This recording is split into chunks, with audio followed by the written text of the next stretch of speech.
नमस्कार बहनों और भाइयों, आप सभी का हमारे इस पावन भक्ति मंच पर हार्दिक स्वागत है।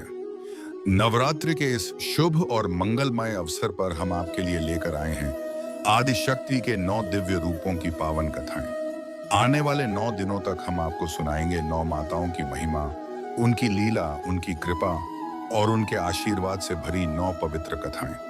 आज नवरात्रि के प्रथम दिन हम स्मरण करते हैं आदिशक्ति के प्रथम स्वरूप माता शैलपुत्री का, जिनकी पूजा से भक्ति की शुरुआत मानी जाती है और जीवन में स्थिरता, शक्ति और शुभता का संचार होता है। माता शैलपुत्री नवदुर्गा का पहला रूप है।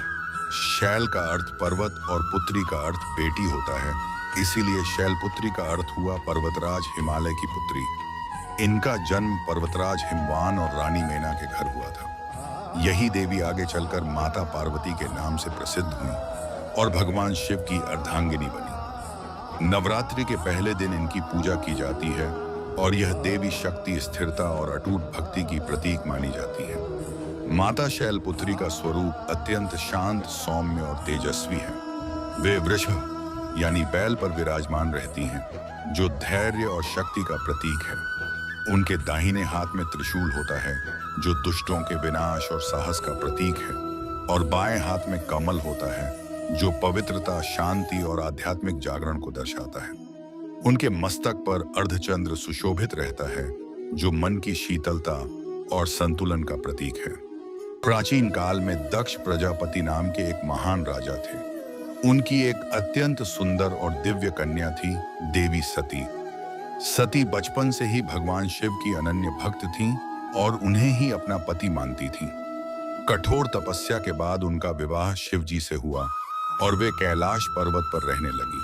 समय बीतने के साथ राजा दक्ष को अपने वैभव का घमंड हो गया और उन्होंने एक विशाल यज्ञ का आयोजन किया, जिसमें सभी देवताओं को आमंत्रित किया, लेकिन शिव जी और सती को नहीं बुलाया।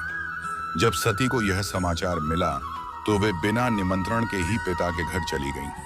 वहां पहुंचकर उन्होंने देखा कि शिव जी का अपमान किया जा रहा है। यह अपमान सती सह नहीं सकी और अत्यंत दुखी होकर उन्होंने यज्ञ अग्नि में योग बल से अपने प्राण त्याग दिए। जब शिव जी को यह समाचार मिला तो वे क्रोध और शोक से भर रहे। उन्होंने अपने गणों को भेजकर यज्ञ का विध्वंस करवा दिया। यह घटना इतिहास में दक्ष यज्ञ विध्वंस के नाम से प्रसिद्ध है। इसके बाद सती ने पुनः जन्म लिया, इस बार पर्वतराज हिमालय और रानी मेना के घर। पर्वत की पुत्री होने के कारण उनका नाम पड़ा शैलपुत्री। बचपन से ही उनमें दिव्य तेज और अलौकिक शक्ति थी। जैसे जैसे वे बड़ी हुईं, उनका मन फिर से भगवान शिव की ओर आकर्षित होने लगा। उन्होंने शिव जी को पति रूप में पाने के लिए अत्यंत कठोर तपस्या की, वर्षों तक केवल फल खाए, फिर पत्तों पर जीवन बिताया और अंत में भोजन व पेय जल तक त्याग दिया। उनकी तपस्या से प्रसन्न होकर भगवान शिव प्रकट हुए और उन्हें पत्नी रूप में स्वीकार किया। इसी जन्म में वे माता पार्वती के रूप में प्रसिद्ध हुईं। माता शैलपुत्री की पूजा से जीवन में स्थिरता, साहस, आत्मबल और सुख समृद्धि की प्राप्ति होती है। आध्यात्मिक रूप से यह पूजा हमारी साधना की शुरुआत मानी जाती है और भक्त के जीवन में सकारात्मक ऊर्जा का संचार करती है।